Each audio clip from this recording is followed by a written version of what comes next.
Valendo já, Vinição? Graça e paz, você que está em casa assistindo a gente pela essa transmissão. Que Deus abençoe muito você através dessa palavra. Se você olhar aí, a gente está na quarta pregação, né, de Mateus 5, e você vai conseguir ver todas as pregações anteriores. Que essa palavra faça sentido na sua vida e que você possa ser abençoado através dela. Amém? Amém, igreja? Que bênção. O pessoal já traz a Bíblia aberta aí, Mateus 5. Né? A gente vem fazendo um estudo sobre Mateus e hoje a gente está no quarto culto de Mateus 5. Né? A gente começou com Mateus 5 vendo as bem-aventuranças, e aí a gente foi... Que rica a palavra de Deus, né? Como a palavra de Deus é rica. Um capítulo, 4 cultos, a gente vai ficar já... Estamos há 4 horas falando de um capítulo. Mas era simplesmente Jesus sentado numa posição de mestre, pregando para uma multidão que vinha ouvir o que Jesus tinha para dizer. Uma pregação que é chamada Sermão do Monte, né, o Sermão da Montanha, onde Jesus sobe numa pedra ou em um lugar mais alto para poder ser ouvido pela multidão. E Jesus começa a dar palavras a respeito da nossa vida, de como a gente devia encarar as coisas. E aqui é muito importante, porque essa passagem, Jesus ele começa a trazer para a gente explicações a respeito de como nós deveríamos enxergar a vinda dele.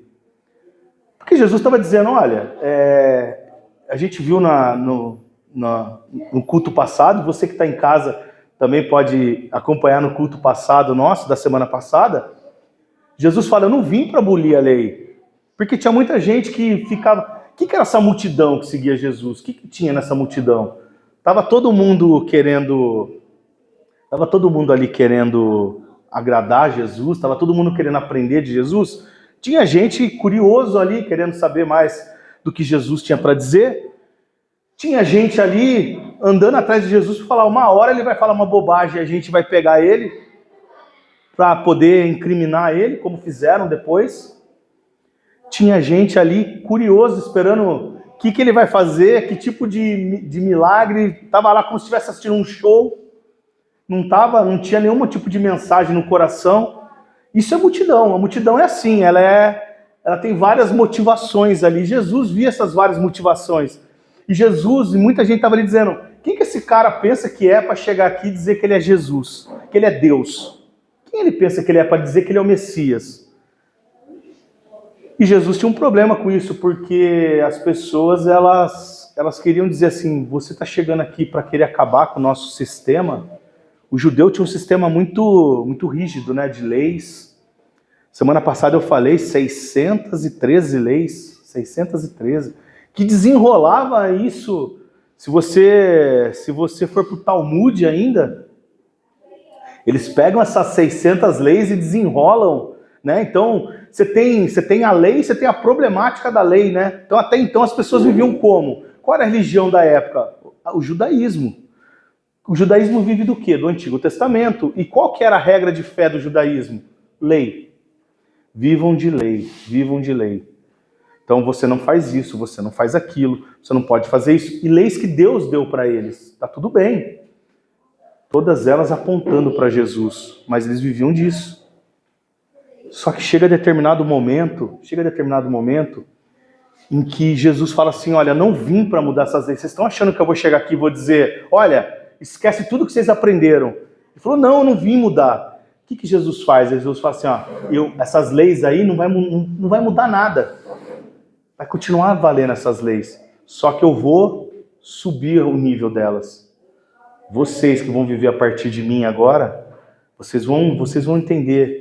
A tônica dessa pregação de Jesus, e eu vou repetir isso algumas vezes hoje, você vai entender, isso é muito pouco para mim. Está escrito isso na Bíblia? Não. Eu não estou inventando, mas você vai entender que a tônica é essa. Isso é muito pouco para mim.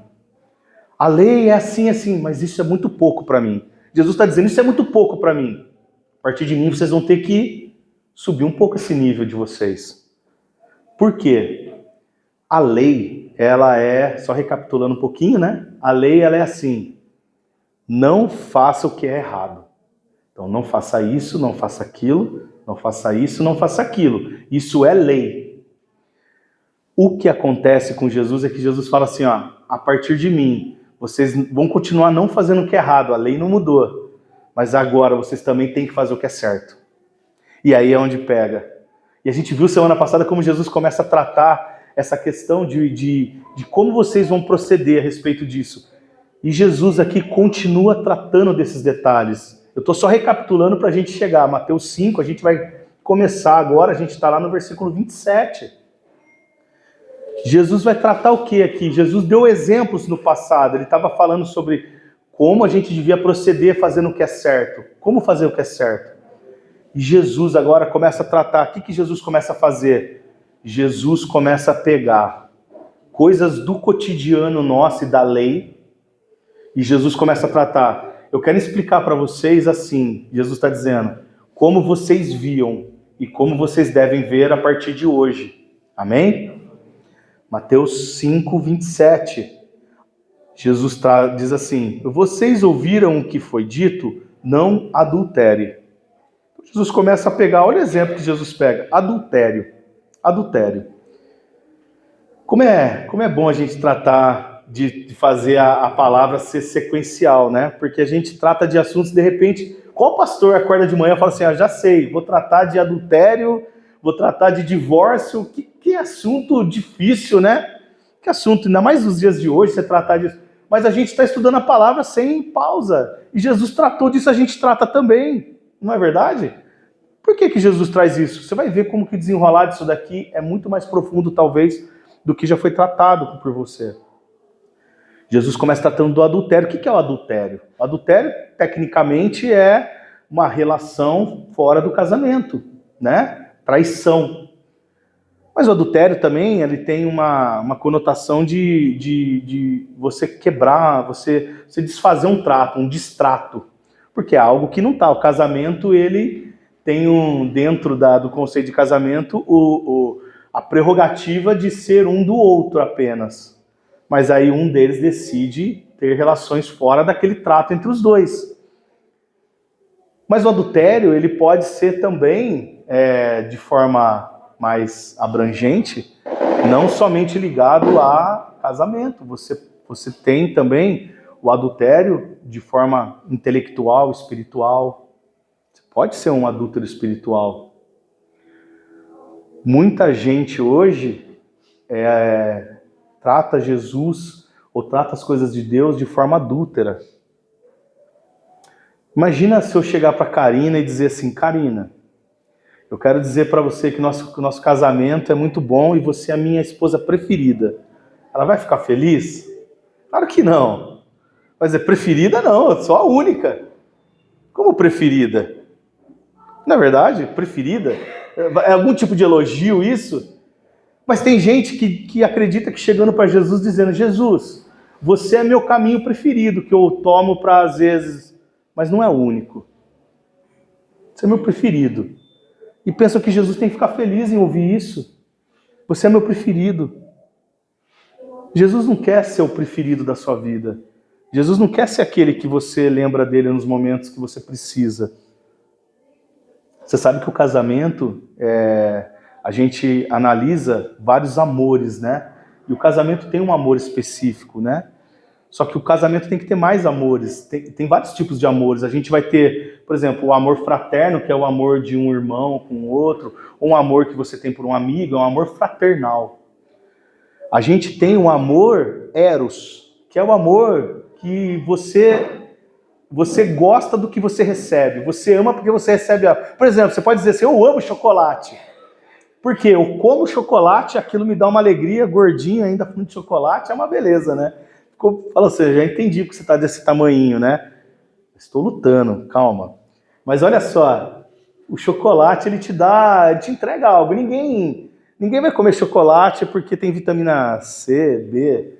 Você come chocolate porque ele te dá pelo menos naquele momento ele vai te dar uma alegria. Mas você comeu ali, você não vai ficar pensando, ai, como eu amo você, chocolate. É um amor que... Só que as pessoas, às vezes, amam assim. Enquanto tá me entregando o que eu quero, tá bom.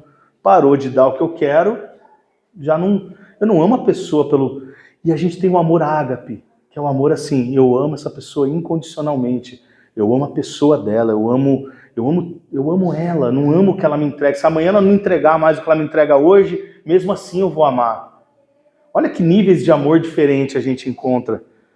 Amor não é uma coisa só, ele tem vários níveis e várias abordagens. Às vezes a gente tem um amor eros com Jesus.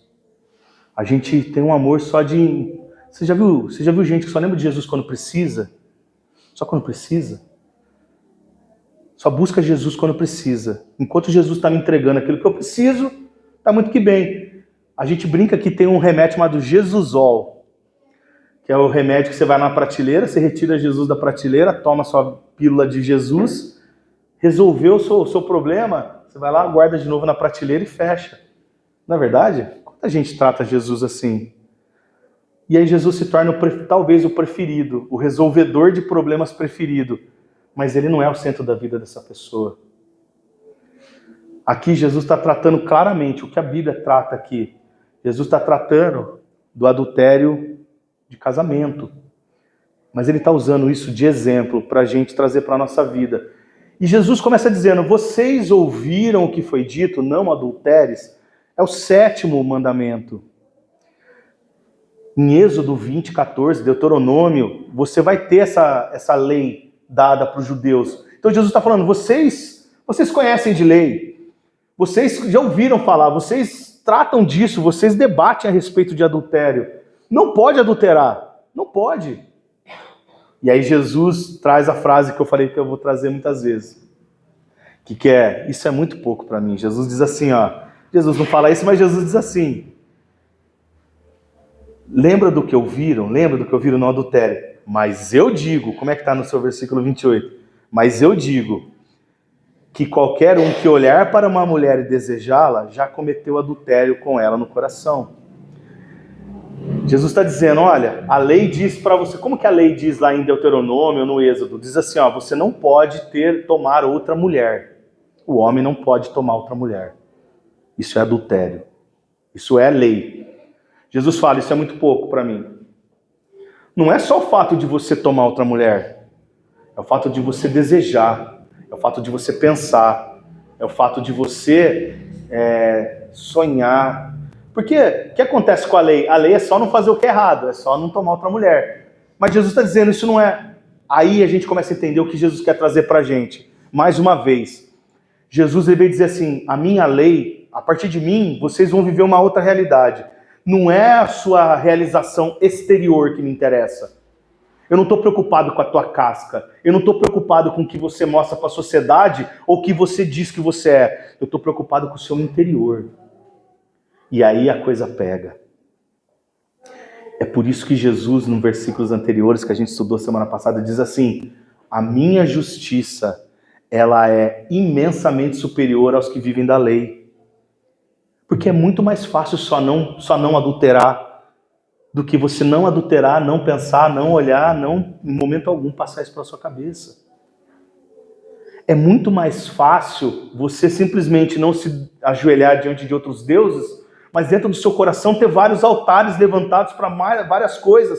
Quanta gente hoje tem cara de crente, fala como crente, tem vida de crente, mas dentro do coração troca Jesus por qualquer coisa. Quanto adultério existe hoje normal? Jesus está dizendo, eu não me importo. Eu não estou preocupado com o que você faz, eu estou preocupado com o que você sente e como você pensa. Jesus diz, a partir de mim, mudou isso. Não é só não fazer o que é errado, é fazer o que é certo. Então você a partir de hoje, você não vai adulterar nada na sua vida. Tudo que você fizer, faça plenamente. Faça na plenitude das coisas. E o que você fizer, você tem que tomar cuidado como você pensa, como você encara, como você olha para as coisas. Jesus fala, o olhar seu vai mudar tudo. Como você olha para as coisas. Não é demais? Jesus continua dizendo, olha só. Jesus aqui está dizendo. E aí ele continua, olha só, 29. Se o seu olho direito o induz a pecar, arranque-o e lance-o fora. Pois é melhor perder uma parte do seu corpo do que todo ele ser lançado no inferno. Jesus está dizendo, seu olhar tem que mudar. Se o teu olhar está te fazendo cair, agora eu te pergunto, se isso aqui fosse uma coisa para a gente fazer mesmo, fosse uma lei, né, para a gente fazer, de verdade, não ia ter uma pessoa com um olho andando na terra, né? Só você entrar no ônibus, tá todo mundo só com o olho esquerdo, você andar nas ruas, todo mundo só com o olho esquerdo. Óculos ia vender o óculos só do olho esquerdo. Ninguém ia ter olho direito, porque quem nunca, se você pecou, arranca seu olho, imagina as pessoas. Jesus está falando de uma automutilação? Claro que não, isso não é literal. O que Jesus está dizendo? Muda teu olhar das coisas. Olha para as coisas com o meu olhar para as coisas. A gente vinha conversando agora de manhã, né? Como é difícil a gente olhar com os olhos de Jesus para as coisas, né? Hoje está um dia chuvoso, estava conversando com o Oswaldo, né, Oswaldo? A gente chegou aqui, eu falei assim, teve uma época, eu estava contando para ele, teve uma época que eu vinha para cá, a gente vinha, não tinha essa parte da frente aqui, a gente construiu faz pouco tempo, era só essa parte do fundo, e aqui era tudo aberto, então chovia, sujava, e a gente veio fazer um dia um encontro aqui, uma reunião com os irmãos da igreja. Quando eu cheguei aqui tudo sujo, e eu tinha trabalhado o dia inteiro, eu falei, meu Deus, eu tenho que limpar tudo ainda, preparar. Eu comecei, sabe quando você faz reclamando as coisas? O Espírito Santo falou assim para mim, quando você faz isso daí para o mundo, você não reclamava, mas para mim você reclama. Eu estava contando para o Oswaldo, que a partir daquele dia eu falei assim, que eu preciso mudar meu olhar sobre isso, eu não posso fazer as coisas para Deus reclamando. E eu decidi, a partir daquele dia, eu falei assim, eu nunca mais vou reclamar. A gente chega às vezes aqui, se tiver molhado, que nem às vezes a gente precisa chegar, limpar, a gente vem com alegria, porque eu não posso fazer as coisas para Deus. Para o mundo eu fazia, mas o que é isso? Porque eu sou muito lindo? Não, eu mudei meu olhar a respeito disso. E quantas pessoas hoje não conseguem fazer isso, mudar o seu olhar a respeito de algo? O que eu tive que fazer? Tive que arrancar meu olho maligno com que eu olhava aquela situação, arranquei e comecei a olhar com o olho de Deus para as coisas. Faça com boa vontade. O Espírito Santo ministrou naquele dia em mim e falou, faz direito, faz com boa vontade, faz com coração. Eu não quero que você faça, eu quero que você faça com alegria por estar fazendo para mim. Não é o que você faz, é como você faz e pelo que você faz. É fácil fazer, é fácil. Jesus às vezes falava das orações, né? Das pessoas que gostavam de ficar nas esquinas orando. O que acontece com os fariseus, né? Os fariseus tinham uma tônica de vaidade, né? Eles tinham uma indumentária que era própria deles. Quando eles passavam, as pessoas falavam, aquele ali é um mestre da lei. As pessoas até saíam da frente. A gente brinca que batia continência, né? Faltava bater continência. Hoje está cheio de gente assim que quer ser quer títulos. O mestre, querubim ungido, santo, quer ser mais que Deus. Quer ter títulos. Mas Jesus fala assim, isso não importa para mim. Esses títulos seus, eu tenho anel, eu tenho botão, eu tenho colar, eu tenho peitoral de... Não importa isso. O que eu quero de vocês é um coração entregue. Eu não quero que vocês façam, eu quero que vocês façam pelo motivo certo. Será que Jesus olhando para todas as pessoas que fazem, dizem que fazem hoje, todos eles, Jesus vê da mesma forma? Não. O que Jesus quer é um coração que não seja adúltero. Não importa o que você faça, desde que seu coração esteja colocado nele. Ele quer um coração colocado nele. Amém? Nele, exclusivamente nele. A palavra tem que estar nele, o coração tem que estar nele. A intenção deve se agradar a ele. Senão você, por mais... Você já pensou alguém que diz que está fazendo a obra de Deus, alguém que está fazendo as coisas, mas faz por quê? Uma vez eu vi um pastor dizendo, achei muito legal, ele falava assim, se alguém, por exemplo, se eu estivesse num mercado, em algum lugar, alguém viesse me pedir uma ajuda, eu sou muito conhecido na minha cidade. E todos esperavam que eu fosse ajudar. E eu tinha que ajudar. Até porque se eu não ajudasse, eu ficaria mal visto diante de todos. Só que um dia eu percebi que eu ajudava não porque... Eu percebi que eu ajudava porque eu precisava manter essa imagem. E a motivação do meu coração era manter minha imagem, não fazer o que é certo. Você entende a dificuldade até de fazer o que é certo? Às vezes até fazendo o que é certo, você está fazendo o que é errado, meu Deus. E Jesus está dizendo, é isso mesmo. Se você estiver fazendo o que é certo, colocado seu coração no que é errado, está errado. Eu não me importo o que você está fazendo, mas como está fazendo e pelo que você está fazendo. Isso é você ser correto. Não adianta você não ter um relacionamento extraconjugal. O que importa é que você não tenha, mas que você ame a sua esposa, que você cuide do seu casamento, que você cuide da sua família, que o seu coração, a sua família tem que ser o lugar, o núcleo que você mais deseja cuidar. Você precisa amar sua esposa incondicionalmente, no momento bom, no momento mal. É fácil falar isso num casamento, na alegria e na tristeza, na saúde e na doença, É fácil falar isso, mas e fazer? Para fazer, precisa realmente estar alinhado com Jesus, senão a gente não faz. O ser humano não é feito para ser assim, tá? A gente talvez tenha sido feito lá nos moldes de Adão antes da queda. Mas depois da queda a gente é alinhado para não ser assim. Mas Jesus está dizendo, em mim vocês conseguem ser assim. Por que Jesus muda a partir dele? Porque só nele a gente consegue ser diferente. Amém? Você só vai conseguir mudar seu olhar. Jesus fala, arranca seu olhar. E Jesus continua, e se sua mão direita o induz a pecar, corte fora, lance fora, pois é melhor perder uma parte do seu corpo do que todo ele para o inferno. É assim que está na sua Bíblia? Por que Jesus fala, você já percebeu que Jesus fala do olho direito e da mão direita? Geralmente a gente fala da destra, né? Que é a maioria, eu sei que meu filho é canhoto, né? Mas a maioria é destro. E é onde a gente tem a maior destreza, né? Onde se você é bom em alguma coisa manualmente, você é bom com a sua mão direita. Quem é destro, né? É a mão da destreza. Jesus está dizendo, você vai tirar sua mão boa, a mão que você usa. Você arranca ela. Não tem problema, você vai arrancar ela, porque é melhor você perder a sua destreza do que você perder a sua alma. É melhor você perder a sua destreza.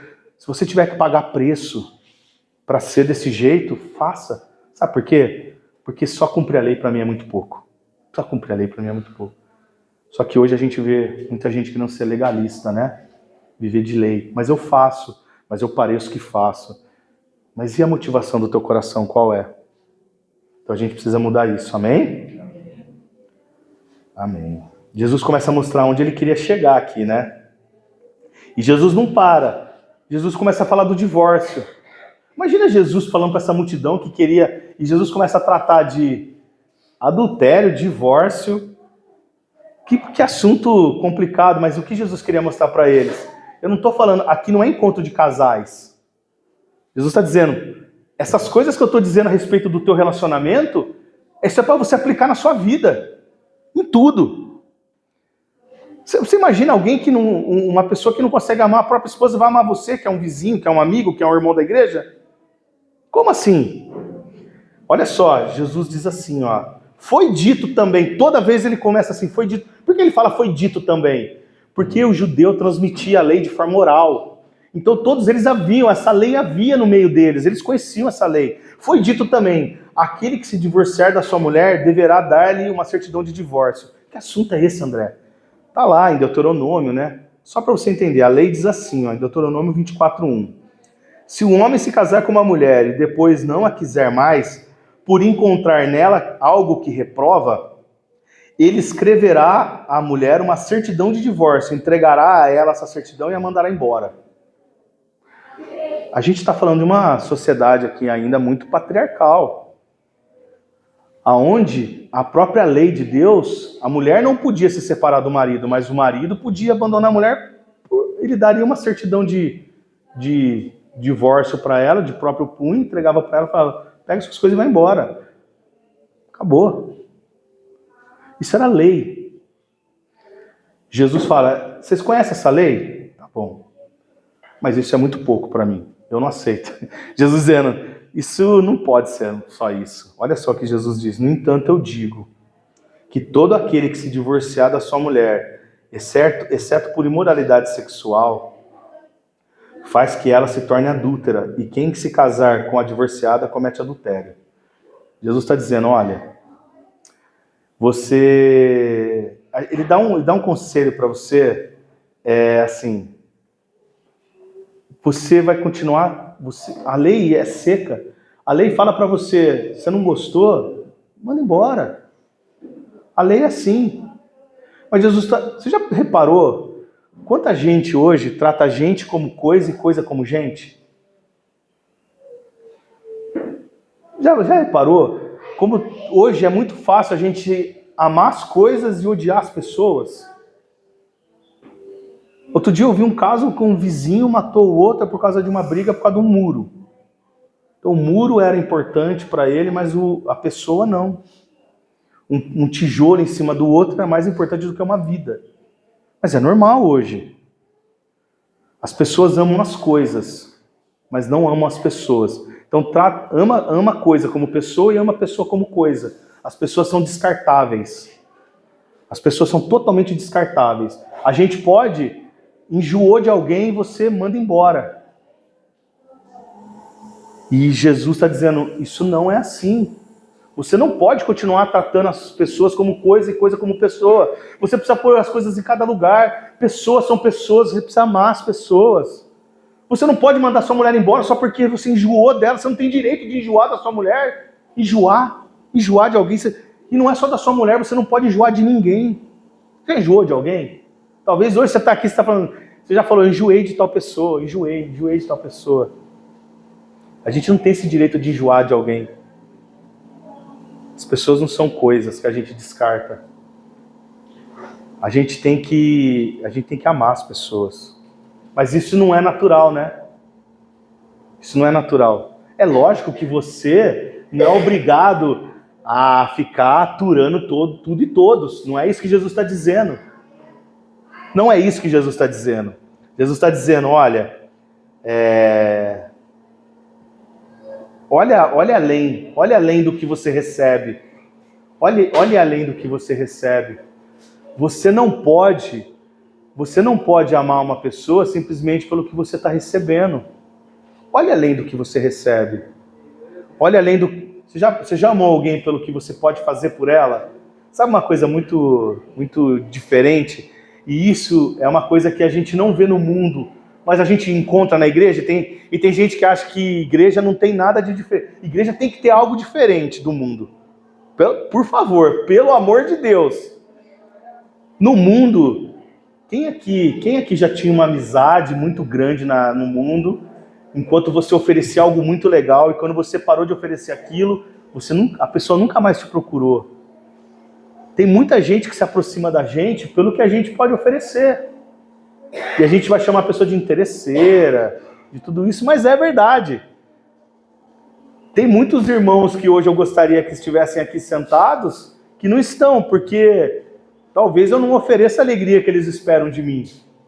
Talvez se hoje aqui tivesse um churrasco com vários barris ali no fundo, só que estaria com fila. Não é verdade? Mas eu não estou oferecendo isso. Eu estou oferecendo muito mais do que isso. Apesar deles não entenderem, mas muito mais do que isso. Estamos oferecendo a palavra de Deus. Mas as pessoas param de te procurar porque não tem aquilo que elas querem buscar em você. Você não está oferecendo aquilo que elas querem. Jesus fala assim, tem pessoas que vai procurar você por esses motivos.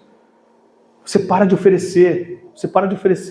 Só que a igreja tem que oferecer algo diferente. Eu não vou amar você pelo que você pode me entregar. Eu tenho que amar você pelo que você permite que eu entregue para você. E isso é algo que impacta as pessoas quando elas estão numa igreja verdadeira, de pessoas interessadas na tua vida. Pessoas que realmente vão interessar na tua vida. É lógico que a gente vai ter as igrejas que estão interessadas apenas no que você pode entregar aí do seu dízimo, na sua oferta, e enfim. Isso é uma mentira? Não. Infelizmente, isso é uma realidade. Mas a igreja verdadeira, e quando eu falo da igreja verdadeira, eu vejo pessoas amando as pessoas pelo que elas podiam entregar. Você me deixa orar por você para que você seja curado. Você me deixa fazer. Você vai ver aqui como Jesus está dizendo, aqueles que me servem precisam entregar algo de graça. Porque você recebe de graça e você entrega de graça. Quer me fazer feliz? Me deixa falar de Jesus para você. Quer me fazer feliz? Me deixa te ajudar a melhorar de vida, a conhecer Jesus. Me deixa. Você vai ver se eu não vou ficar feliz.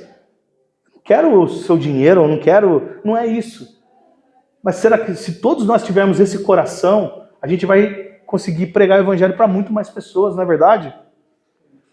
Porque é a ótica que a gente olha para as coisas. Eu não quero... Olha só, talvez se nós fôssemos Jesus, olha só que coisa até estranha, mas se você fosse Jesus, quem seriam seus 12 escolhidos? Seria um pescador lá, talvez analfabeto, assim como fez Jesus? Uma pessoa simples que ele escolheu. E tinham vários fariseus que passavam na rua, as pessoas batiam continência. Será que você escolheria um desse? Se seu olhar for humano, você escolheria essas pessoas, porque seria muito mais fácil do que você pegar um bando de Zé Ninguém, igual Jesus fez. Mas esses homens têm o nome deles escrito na Bíblia até hoje, a gente fala deles, do que eles fizeram, porque Jesus, ele não estava buscando proeminência, ele estava buscando gente que estava disposta a entregar algo e não a receber. E hoje a gente precisa ser essas pessoas. Talvez a gente não seremos os mais famosos da cidade, nem teremos, mas Jesus quer pessoas o quê? Que possam entregar algo para alguém. É a mudança de visão que a gente tem que ter das coisas. Não do que eu recebo, mas daquilo que eu posso entregar. Amém? Jesus está dizendo, a lei diz para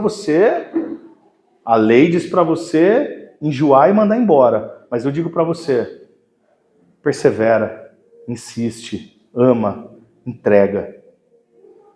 Ama. E aí Jesus continua falando aqui, olha só. Jesus continua falando aqui de juramento. Jesus começa a falar de juramento. No versículo 33. Vocês também ouviram o que foi dito aos seus antepassados? Não jure falsamente, mas cumpra os juramentos que você fez diante do Senhor. Jesus continua dizendo, olha, deixa eu falar uma coisa para vocês. Vocês fazem muitos juramentos. E sabe o que é legal? Você sabe que o judeu, ele não podia falar o nome de Deus. Eles têm até a questão do tetragrama, que é uma palavra impronunciável, que eles não falam o nome de Jesus, de Deus. Para eles é uma lei não falar o nome de Deus. Tanto é que muitas vezes eles buscavam outros termos. Por exemplo, quando um judeu precisava jurar algo, ele não ia jurar por Deus. Ele não ia jurar por Deus. O que ele jurava? Eu juro pelo céu, eu juro pela terra, eu juro pela... Né? Quando a gente era criança, olha só, né? Quem lembra? Jura pela mãe atrás da porta? Não tinha uma história assim? Jura pela mãe morta atrás da... Misericórdia, olha só as coisas que a gente fazia. Jura pela mãe. Lembra disso daí quando a gente era pequeno? Que bobagem. Mas aí o judeu não jura, o judeu até jurava por isso, mas não por Deus. E o judeu, muitas vezes, ele usava desse subterfúgio para poder enganar as pessoas. Então eu juro pelo céu, eu juro pela terra, eu juro. Jesus está dizendo, olha, vocês não podem jurar. Lá em Levítico 19, diz assim, ó, que fala assim, vocês ouviram o que foi dito aos seus antepassados? Não jurem falsamente pelo meu nome, profanando assim o nome do seu Deus. Eu sou o seu Senhor. Em Números 30, só estou mostrando para vocês aonde estava na lei. Números 32 diz assim, quando um homem fizer um voto ao Senhor ou um juramento que obrigar a algum compromisso, não poderá quebrar a sua palavra, mas deverá cumprir a tudo que eu disse. Estava na lei, se alguém jurar, tem que cumprir. Tem que cumprir. Se alguém jurar, tem que cumprir. Jesus está dizendo assim, olha, isso é muito pouco para mim. Vocês não podem jurar. Mas assim, olha só, mas eu digo, não jurem de forma alguma, nem pelos céus, porque é o trono de Deus, nem pela terra, porque é o estrado dos seus pés, e nem por Jerusalém, porque é a cidade do grande rei. O que Jesus está dizendo com tudo isso? Jesus está dizendo, vocês não juram por Deus, porque vocês... Olha só que bobagem, eles juravam uma coisa que eles não podiam fazer, não punham o nome de Deus e achavam que só o fato de não pôr o nome de Deus estava tudo bem. Jesus está dizendo... Não adianta vocês não usar o nome de Deus, mas vocês usam o céu, a terra, e quem é o dono de tudo isso? É Deus. Tudo isso é Deus também. Vocês continuam fazendo isso falsamente. Que bobagem, porque a lei dizia, não jure por Deus, então eu não juro por Deus, está tudo bem, eu posso mentir. Jesus está dizendo, não basta você não fazer o que é errado, você precisa fazer o que é certo. Vocês não vão jurar por uma coisa verdade. Olha só, para pensar. Quem muito precisa jurar é porque não tem palavra. Se eu precisar ficar jurando para você que é verdade aqui, é porque eu já perdi a credibilidade, qualquer uma credibilidade com você. Quem muito jura é porque não tem palavra. Talvez as pessoas que mais juram são as que não têm confiança. Se Jesus chegar para você hoje e falar, é assim, assim, você vai falar, você jura? Você jura? Imagina, você vai falar, tá bom, o senhor falou, tá falado, acabou. Porque você tem confiança nele. Não é verdade? Mas não, gente que não tem palavra. Teve um tempo que a palavra do homem, ela era mais... Hoje, como é difícil hoje a gente confiar na palavra de outra pessoa, não é verdade? Até nos negócios, né? Como é difícil alguém falar para vocês, falar, vai até o final. Como a palavra do homem hoje, ela é mole, né? Teve um tempo que falava que o fio do bigode, na é verdade? O que era o fio do bigode? É assim, ó, vou arrancar um fio do meu bigode aqui, vou pôr aqui, é a minha dignidade. É a minha dignidade. Eu estou empenhando a minha dignidade aqui. Eu vou cumprir isso daqui. E não precisava de contrato assinado, de carimbo, de cartório, de processo, de juiz, de lei, de advogado, não precisava de nada disso. Não precisava de nada disso. Não precisava de nada disso. Homem era homem. Homem era homem. Palavra de homem. Tá aqui, ó. Eu vou pagar, eu vou acertar, eu vou quitar. Acabou, acabou. Não tem conversa. Porém, a gente vive tempos em que a gente não pode confiar em mais ninguém. Alguém fala para você de manhã, eu tô com você, eu vou lá, à tarde já mudou de ideia. Uma sociedade doente, volúvel, de gente que inconstante. Você está entendendo o que eu estou dizendo? Jesus está dizendo, você não pode ser inconstante assim. Você não pode ser inconstante assim. Você não pode ser inconstante assim. Se você é crente de manhã, continue sendo crente durante o dia. Você não pode dar uma palavra hoje e amanhã dar outra. Olha só, Jesus disse, isso é muito pouco para mim. Jesus continua dizendo, versículo 34, nem pela terra, nem pelo grande rei. 36, não jure pela sua cabeça, pois você não pode tornar branco nem um fio de cabelo. Jesus está dizendo, o que vale o seu juramento? Você é um infeliz, você não pode nada. De que vale o seu juramento? E aí ele continua dizendo uma frase que hoje devia ser grifado e a gente tinha que, sabe? O mais triste é você conhecer alguém que diz que conhece Jesus e não tem isso na vida dela. De verdade. Quando disserem sim, que o seu sim seja realmente sim, mas quando disserem não, que seja não. O que passar disso vem do maligno. Jesus está dizendo o seguinte, se você diz sim, mesmo que você perca, você vai levar esse sim até o final. A sua palavra não pode fazer curva. Esses dias eu estou em casa, olha um exemplo, esses dias eu estou em casa, eu sou vendedor, tá? Eu trabalho com vendas há mais de 30 anos. Então, um pouquinho eu aprendi na minha vida de vendas. E aí parou um rapaz vendendo vassoura, rodo, aqueles, né? Ele parou e falou, me ajuda, por favor. Eu fiquei, falei, eu vou comprar, tá bom, eu vou comprar. Ele falou assim, então, eu estou vendendo esse rodo, essa vassoura, era 40, mas por 38, mas eu quero por 35, não sei o quê, e faço por 30 para você me ajudar, não sei o quê. Do 40 foi por 30, e tá bom. Aí eu fui lá, dei 40 reais para ele. Aí ele falou, posso cobrar quanto? Eu falei, faz o preço que você fez para mim. Você não falou um preço? Você que deu o preço, eu não pus preço no seu negócio. Você que deu o preço, cobra o preço que você me deu. Ele falou, vou cobrar 38, tá? Eu falei, você falou 30, mas cobra 38. Pode cobrar o 38. E aí ele foi embora e falou assim, cara, eu comecei com vontade de ajudar ele, terminei com vontade de não ajudar mais. Acabei com vontade de não ajudar mais. Minha dó acabou ali. Por quê? Porque era 35, 30, deu uma... Eu sou vendedor, você dá uma... Eu já paguei diferença de preço errado que eu passei para cliente. Eu falei, eu deposito na tua conta, aí eu passei errado. O meu sim não pode fazer curva. Eu tenho clientes que eu atendo há mais de 10 anos, 11 anos. Se eu falar para eles, eu vou até o final. Você pode usar essa pregação aqui para falar, André, põe no comentário se tiver algum cliente meu que eu estou mentindo, pode escrever aí. Claro que não. Eu já paguei diferença. Porque a palavra nossa não pode fazer curva, mas todo mundo está disposto a viver assim? E que triste, às vezes, você conhecer alguém que diz que tem Jesus. E de manhã é sim, o sim vira não, e o não vira sim, o sim vira não. Famílias estão sendo construídas numa sociedade que você não pode dizer não.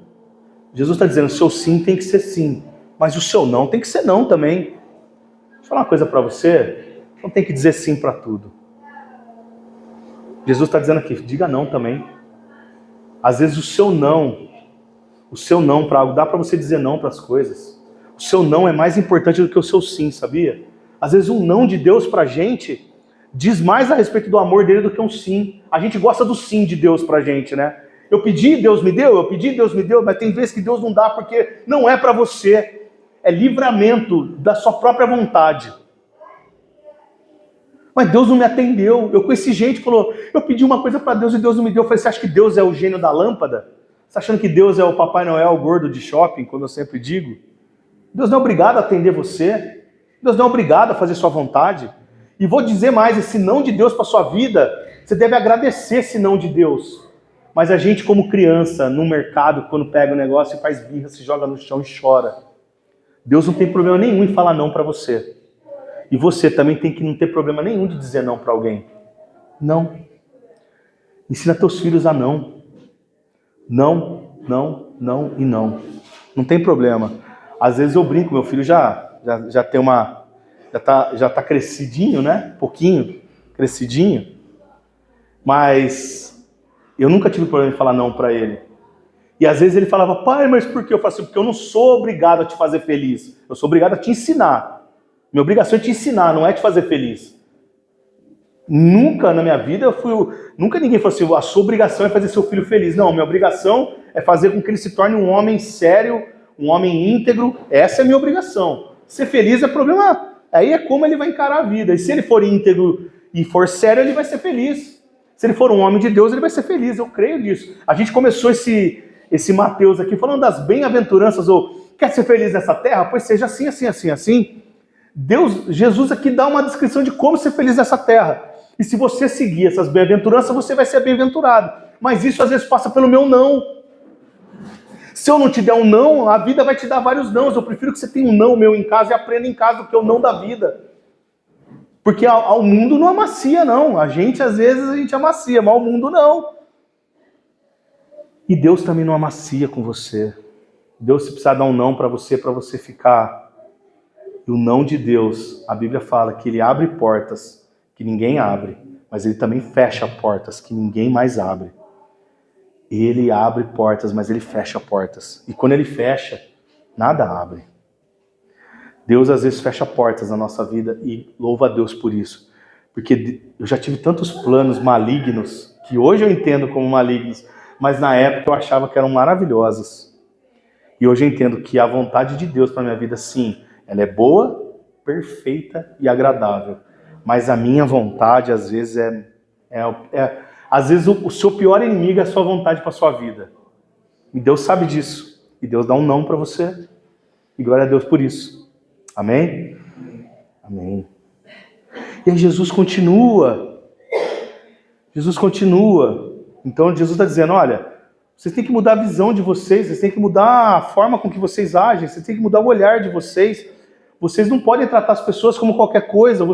Olha só quanta coisa rica. E às vezes a gente lê isso aqui e a gente pensa que isso aqui se trata de Jesus resolveu fazer uma rede de casais ali. Não! Jesus está falando da vida, do cotidiano, de como você lida com as pessoas e de como você lida com ele. E Jesus continua, vocês ouviram o que foi dito, olho por olho e dente por dente? Isso está lá em Êxodo 21, Levítico 24, Deuteronômio 19. A lei era olho por olho, dente por dente. Você vai encontrar gente, você já ouviu falar sobre a lei de Talião? A lei de Talião, ela dizia olho por olho, dente por dente. A lei de Talião fala olho por olho, dente por dente. A lei de Talião você vai encontrar, não sei se você já ouviu falar, no Código de Hammurabi. Código de Hammurabi. Ele é um código, o rei Hammurabi, que era da Babilônia, ele faz esses códigos de leis dele por volta de 1770 a.C. O Pentateuco, né, os 5 primeiros livros da Bíblia, ou a Torá, A autoria delas a gente estima por volta de 1550, então talvez o Código de Hammurabi seja mais antigo até do que o Pentateuco. Porém, a gente sabe que, por exemplo, Noé, a gente sabe da Arca de Noé, como essas civilizações descenderam dos descendentes de Noé. E Noé, ele tinha essas leis que Deus havia dado, porque o que Deus faz com Moisés é entregar as leis, e as leis depois são redigidas. Mas Deus já havia entregado ética, moral para aqueles que o serviam. E essas éticas morais chegam até esses povos. Então, independente disso ter chegado e da Bíblia ter sido escrita até o Pentateuco posterior ao Código de Hammurabi, quem determina o Código de Hammurabi, na verdade, são os conceitos éticos e morais de Deus. Eles chegam até esse lugar. Enfim, a lei era olho por olho, dente por dente. André, mas que coisa horrorosa. Que desprezível. Ah, tá bom, então vamos lá. Qual que era a questão dessa lei? Por que tinha que ter essa lei? Porque é uma lei de justiça igualitária, de reciprocidade. Por quê? Vamos dizer que alguém cometesse algum crime e uma briga e arrancasse o braço de alguém. Que coisa horrível. Arrancou um braço. Aí essa pessoa ficava lá, recuperava. Aí ela ia, chamava os irmãos, ia lá e matava aquela outra pessoa que arrancou o braço do irmão. É igual? Não. Um perdeu o braço, outro perdeu a vida. Então isso não é igual. Não tem uma equidade nisso. Quem se vinga faz pior. Você está entendendo o que eu estou dizendo? Sempre quem se vinga faz pior. E ali dizer, não faz pior, faz igual. Se for para se vingar, faz igual. Então a lei colocava nisso. Olha só que alinhamento mais maligno, você pode pensar assim, mas é justo. Então você foi lá, você tacou uma pedra, tirou o olho de alguém, você tenha seu olho tirado também. E isso era feito. Mas não era a pessoa que vingava, ela levava isso para uma liderança, a liderança dizia, você arrancou o braço dele, pois você vai perder seu braço. Você tirou o olho dele, pois você vai perder seu olho. Você roubou uma vaca, pois você vai ter que dar uma vaca. Você matou um filho dele, pois vai ter um filho. Como que? E isso era lei mesmo, isso valia. Essa é a lei de Italião, essa é a lei da reciprocidade.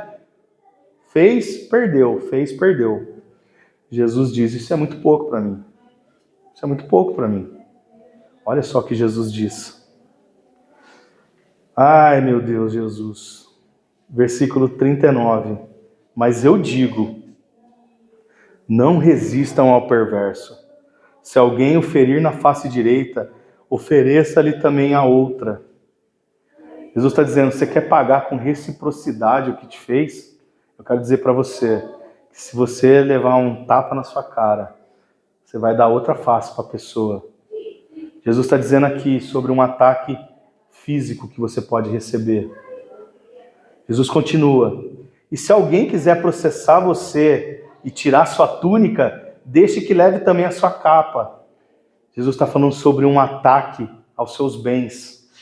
Então, se você receber um ataque físico, você vai ceder. E se alguém quiser tirar algo de você, pois entregue logo.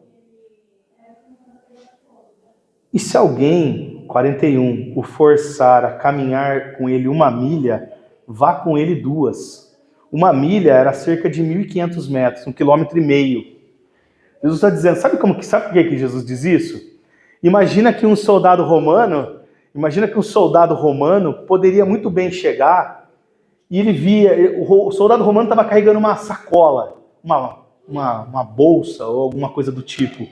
Aí ele via um judeu passando e falava, ô judeu, leva essa sacola para mim lá. Você vai carregando a minha mala aqui. Ele tinha direito de fazer isso, por quê? Porque o romano era o povo dominador, eles tinham esse direito de fazer isso. Jesus está dizendo, se ele te chamar a fazer isso, você vai falar o quê para ele? Vou, claro, daqui. Você quer que traga alguma coisa na volta? É isso que Jesus diz. Jesus fala, meu Deus, e o que é isso? É um ataque direto o quê? A sua liberdade.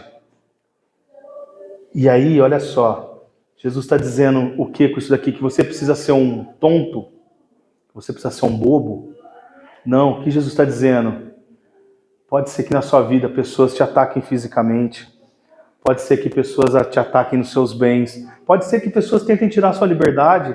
Pode ser que pessoas não deixem mais você querer falar. Talvez pessoas não queiram mais te ouvir. Talvez pessoas queiram te prejudicar. E você vai fazer o que com elas? Você vai matar elas? Você vai matar elas? Você vai querer também roubar elas? Já que elas tentaram te roubar, você tenta roubar elas. Já que elas tentaram te deram um tapa, você também dá um tapa. É essa a justiça de quem me serve? Pouco tempo depois. Você fala assim, mas quem seria assim? Quem faria isso? Ah, meu Deus. Jesus sabia o que faria com ele. Pouco tempo depois, Jesus é levado. E o que fazem com ele ali? Sorteiam uma capa dele, né? Tiram a túnica dele, deixam ele nu. Tiram o único bem que ele tinha, que era a capa que estava no corpo dele. Tiram dele, sorteiam as vestes dele. Os próprios soldados. Fazem ele caminhar uma distância enorme, carregando uma cruz, todo machucado. Eu não vou nem falar de dano físico que ele sofreu. Dizem que ele estava totalmente desfigurado, que quem via não reconhecia. Aqueles espinhos entraram tão profundamente dentro do rosto dele que ele estava totalmente inchado, desfigurado, de tanto que ele apanhou. A tortura que ele sofreu não foi um preguinho na mão, como muita gente acha. Ele apanhou muito antes de ele chegar até aquele lugar onde ele foi crucificado. Ele caminhou aquelas milhas carregando aquela cruz. Chegou lá, humilhação, gente cuspindo nele, para passar uma morte de vergonha, de maldição. E qual é a palavra dele? Pai, perdoa. Eles não sabem o que fazem.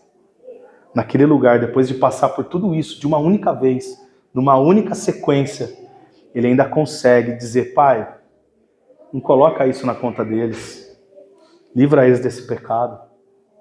Jesus ainda seguia amando aquelas pessoas que o agrediam. E digo mais, pela grande maioria do que agredia, Jesus morria na cruz pelo pecado delas. Está entendendo? Jesus está dizendo, vocês não querem ser meus imitadores? Você não gosta de ter a alcunha de cristão? Porque é muito fácil achar. Tem muita gente que acha que cristão é quem acredita em Cristo. E mais uma vez eu volto a falar, Satanás acredita que Jesus existe porque Satanás conheceu. Você não leu a Bíblia, você não viu Satanás tentando Jesus no deserto? Satanás conhece mais Jesus talvez do que você pessoalmente. O que Satanás não tem é a revelação de quem é Jesus. Satanás não tem ação do Espírito Santo na vida dele. Satanás não tem aliança com Jesus que você tem. Mas ele conhece. Isso torna ele um cristão? Claro que não. Porque Satanás não imita Jesus. Ele tenta imitar para ser ele, mas não para imitar e fazer o que ele faz. O que nós fazemos é imitar Jesus nas suas práticas e no que ele fez. E no que ele fez pelos outros, você precisa fazer pelos outros também. Como você quer ser conhecido? Como um Boanerges? Você lembra dos Boanerges? Quem que são os Boanerges? Tem uma situação em que Pedro e Tiago, os dois apóstolos de Jesus, eles vão orar num lugar, eles voltam e falam assim, Jesus, aquele povo não quer nem ouvir falar do teu nome, o Senhor quer que a gente faça chover fogo? Jesus fala, de que tipo de espírito vocês estão falando? Eu vim para salvar o perdido. Seus Boanerges, que é os filhos do trovão. Pedro, quando o soldado vem prender, Pedro corta a orelha do soldado. Pedro andou com Jesus tanto tempo e andava armado ainda. Que difícil. Jesus pegou a orelha e colocou, esse soldado veio me prender, mas não é isso que eu quero de vocês. Eu não criei aqui uma gangue, eu não criei aqui uma quadrilha. Aqui são homens de Deus. O João e Tiago, os dois irmãos, eram conhecidos como os filhos do trovão. Bobeou, eles querem matar. E Pedro, nervosão. E aquela galera, Jesus trabalhando aquilo lá naquelas pessoas. Jesus dizendo assim, não é isso. Aqueles apóstolos estavam ouvindo o que Jesus estava dizendo. Se alguém te der um tapa na cara, você dá outra face. Se alguém mandar você andar, você anda. Se mandar você andar uma milha, você anda 2. Se quiser sua túnica, você entrega a capa, você entrega tudo. Você não pode parar por isso. Você não pode parar por isso. Porque seu corpo físico não vai seguir daqui. Seus bens não vão seguir daqui. A sua liberdade, ela é quase nenhuma aqui nessa terra. Mas um dia, em mim vocês terão tudo isso e muito mais. Amém? Amém. E Jesus, para a gente encerrar, ele começa a falar do amor aos inimigos, que é o que ele faz na cruz. Aquelas pessoas queriam... Quem que eram os inimigos? Quem eram os inimigos naquela época? Os romanos. Os romanos, eles eram um povo dominador. Jesus, ele diz assim: vocês ouviram o que foi dito? Ame ao seu próximo e odeie o seu inimigo. Levítico 19 também estava na lei. Jesus disse: vocês ouviram, vocês trabalham isso. Vocês sempre ouviram falar disso, não foi? Pois bem, isso é muito pouco para mim. Vocês já enjoaram de ouvir isso? É muito pouco para mim? Jesus, isso é muito pouco para mim. Sabe qual que é o problema? A gente começa a querer viver Jesus com a nossa ótica e com os nossos conceitos. E Jesus está dizendo: isso é muito pouco para mim. Você precisa sair daqui hoje pensando: isso é muito pouco para mim. Talvez o que você tenha vivido com Jesus até hoje é muito pouco para ele. Jesus olha e diz: isso é muito pouco. Jesus diz assim: mas eu digo. Vocês ouviram o que foi dito? Mas eu digo: amem os seus inimigos e orem por aqueles que perseguem vocês. Orem por aqueles que perseguem vocês. Não é só você não odiar. Você precisa amar. E você precisa... Sabe uma coisa? Tem gente aqui, por exemplo, que odeia alguém. Odeia. Talvez você odeie alguém. E aí você pode dizer assim: eu não vejo a hora de morrer para estar no céu e nunca mais ver essa pessoa. E eu te pergunto, se você encontrar com ela lá e falar assim: oi, vamos passar a eternidade juntos, você fica feliz ou triste? E aí? Oi, que bom, você também está aqui? Vamos passar, eu vou ser seu vizinho. Vamos passar a eternidade morando ao lado a lado. Você vai falar: Deus, eu fui para o inferno? O que aconteceu? Você sabe que existe uma máxima que diz assim, que quando a gente estiver com Deus, a gente vai ter 3 surpresas. Uma, lá não vai estar um monte de gente que a gente tem certeza que vai estar. Tá? E isso são as pessoas que vivem de casca. Parece, mas o interior, a frase, né? Por fora, bela viola, por dentro... Parece que é crente, parece que é filho de Deus, parece que é cheio de unção, parece que é um exemplo, mas por dentro, corrupto. Seu olhar não está no certo, faz o que aparentemente é certo, mas a motivação é errada. Quanta gente hoje você olha e você fala assim: isso aqui deve ser um tremendo homem de Deus, mas a intenção dele, só o umbigo dele, é o dinheiro, é a fama, é a glória própria. Não busca glória para Deus, busca para si mesmo. E Jesus já fala isso, que vai ter muita gente que vai chegar diante dele e falar: mas eu sou o apóstolo tal. Jesus fala: se afasta de mim, eu não te conheço, cara. Eu tinha uma igreja com 5 milhões de... Não importa, não te conheço. Bode. Então a gente vai estar lá e fala assim: mas fulano não está aqui? Não. Eu nem sei se a gente vai ter essa consciência, mas é uma forma da gente pensar, tá? A segunda coisa é que a gente vai encontrar com gente que a gente não imaginava que estaria lá. Porque a justiça de Deus, e graças a Deus,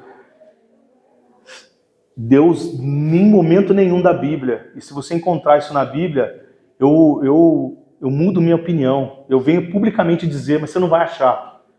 Em algum momento que Deus deu a autoridade para a igreja ou para qualquer homem de Deus dizer quem é salvo e quem não é. Em momento nenhum da Bíblia.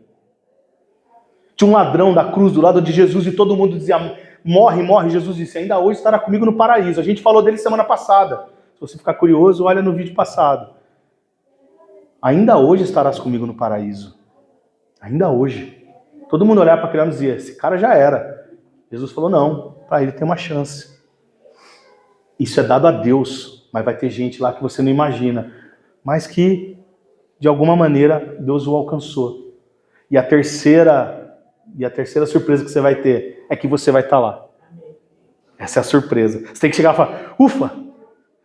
Porque quem de nós aqui que conhece a palavra não vai embora pensando assim, será que minha motivação está certa? Será que eu estou fazendo para Jesus é bom ou está muito pouco? Será que Jesus olha para mim e diz é muito pouco? Eu tenho essa luta comigo. Eu fico pensando, será que o que eu estou fazendo está bom? Será que eu não tinha que fazer mais? Se você não tem essa sede de pensar assim, desculpa, irmão. Você precisa pegar isso aqui e levar essa embora hoje. Você tem que ir embora com essa pergunta. Isso é muito pouco para mim. Se a gente não tiver isso permeando nossas cabeças e nossas mentes, achar o que a gente faz tá bom, tá bom, tá bom, tá bom, tá bom. Tudo tá bom. Deus não é Deus de tá bom. Deus é Deus de excelência, de perfeito, de mais e mais e mais. Não é verdade? Jesus diz, olha, isso é muito pouco para mim. Jesus diz assim, mas eu digo, ama seus inimigos e orem por aqueles que perseguem vocês, para que vocês venham a ser filhos do seu Pai, que estás no céu, porque Ele faz raiar o sol entre bons e maus e derrama chuva sobre justos e injustos. A gente precisa entender que a chuva cai sobre justos e injustos. Sabe qual que é o problema? A gente quer ver dizer assim, ó, fulano é tão mal e Deus dá tanta coisa para ele, a gente está mais preocupado com a unção do outro do que da nossa. Só que assim, ó, deixa eu falar uma verdade para você. Acontece coisa boa com pessoa ruim. E acontece coisa ruim com pessoa boa. Isso não tem nada a ver com o amor de Deus. Isso não tem nada a ver com o amor de Deus. Isso não tem nada a ver. O que tem a ver é como a gente vai lidar com isso. Como a gente lida com isso. E diz assim, portanto, se vocês amarem aquele que os amam, que recompensa receberão? Até os publicanos fazem isso. Os publicanos que eram coletores de impostos eram tipo traidores da nação. Que graça que tem você. Ah, eu amo muito fulano e beltrano e ciclano porque eles me amam e eles sempre me agradam, então eu amo eles. Que graça tem nisso? Que favor que tem nisso? Que isso torna você? Agora não.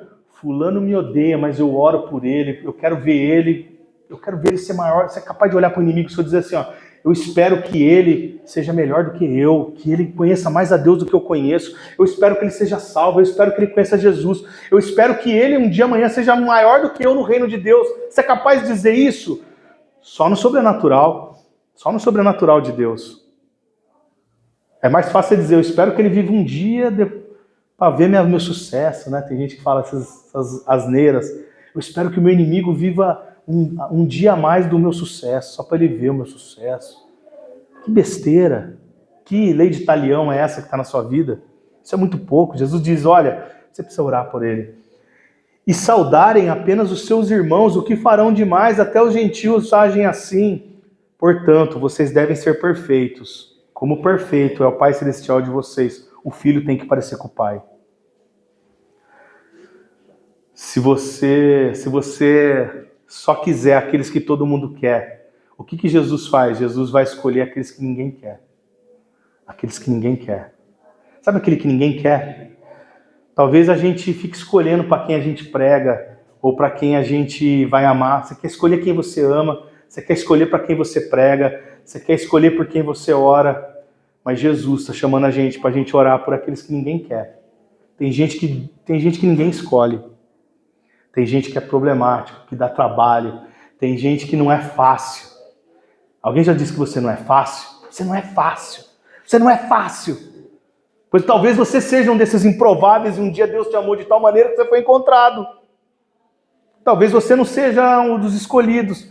Talvez você não seja a primeira escolha de ninguém. Mas mesmo assim, você está aqui hoje, tendo a oportunidade de ser um desses.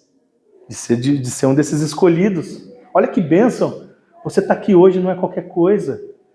Você está aqui hoje significa que você, de alguma maneira, Deus tem feito um esforço para te alcançar. Porque Deus quer muito você. Talvez você está aqui porque alguém orou por você. Talvez você está aqui porque alguém pregou no teu coração e colocou sementes para que você estivesse aqui hoje. Talvez tudo isso seja um conjunto de ação do Espírito Santo na sua vida, de um Deus que precisou morrer na cruz para que você tivesse essa oportunidade. Essa porta aberta não foi barata. Ela não pode ser tratada como qualquer coisa. Mas você entende que tudo que Jesus está dizendo nessa passagem que a gente encerra Mateus aqui é: mudem a forma com que vocês enxergam a lei e a vida. Mude a forma com que vocês enxergam a vida. Não fazer o que é errado é muito bonito, mas você precisa fazer o que é certo. Não fazer o errado porque você tem medo de ser condenado é uma coisa, mas não fazer o que é errado e me amar a tal ponto de fazer o que é sobrenatural na sua vida e inversamente feito para a raça humana fazer, que é amar o inimigo, que é você poder andar uma milha a mais com alguém, que é você poder levar um tapa no rosto e dar outra face. Isso não é humano, isso é sobrenatural. E isso vai ser só para aqueles que querem viver o sobrenatural de Deus. Jesus ensina uma oração e a gente vai ver no próximo capítulo, já spoiler de Mateus 6, sobre a oração do Pai Nosso. Ele fala: venha a nós ao vosso reino. Você pode atrair o reino de Deus para a sua vida hoje, você não precisa morrer para atrair o reino de Deus para a sua vida. Que tal você viver uma degustação de reino de Deus na sua vida hoje? Pois atrai o reino de Deus para a sua vida e viva o sobrenatural. Amém? Vamos ficar de pé? Vamos louvar o Senhor. Karina, vamos orar primeiro. Fazer? Chama a minha mãe aqui, ela, a matriarca. Hoje é dia dela fazer o nosso ofertório, né?